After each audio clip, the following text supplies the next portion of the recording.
നമസ്കാരം.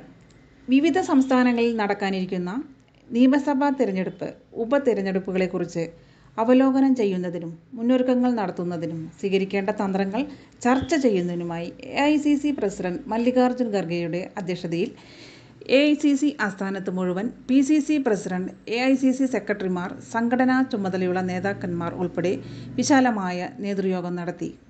പ്രതിപക്ഷ നേതാവ് രാഹുൽ ഗാന്ധി സന്നിഹിതനായി. മഹാരാഷ്ട്ര, ഹരിയാന, ജാർഖണ്ഡ്, ജമ്മു കാശ്മീർ തുടങ്ങിയ സംസ്ഥാനങ്ങളിലാണ് നിയമസഭാ തിരഞ്ഞെടുപ്പ് നടക്കാനിരിക്കുന്നത്. ഹരിയാനയിലും ജമ്മു കാശ്മീരിലും കോൺഗ്രസ് ഒറ്റയ്ക്ക് മത്സരിക്കാനാണ് തയ്യാറെടുക്കുന്നത്. ഇതിനായി ഇരു സംസ്ഥാനങ്ങളിലും PCC നേതൃത്വത്തിൻ്റെ കീഴിൽ ശക്തമായ പ്രവർത്തനങ്ങൾ നടന്നുവരുന്നു. BJPക്കെതിരെ ശക്തമായ ജനരോഷമുള്ള ഇരു സംസ്ഥാനങ്ങളിലും അത് മുതലെടുക്കാൻ കോൺഗ്രസിന് കഴിയുന്നു എന്നതാണ് ദേശീയ നേതൃത്വത്തിൻ്റെ വിലയിരുത്തൽ. മഹാരാഷ്ട്രയിലും ജാർഖണ്ഡിലും സഖ്യത്തിലാണ് കോൺഗ്രസ് മത്സരിക്കുന്നത്.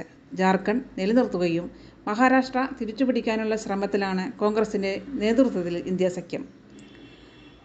മഹാരാഷ്ട്രയിൽ ശക്തമായ തിരിച്ചുവരവ് നടത്തിയ കോൺഗ്രസ് തന്നെയാണ് കൂടുതൽ സീറ്റുകളിൽ മത്സരിക്കുക.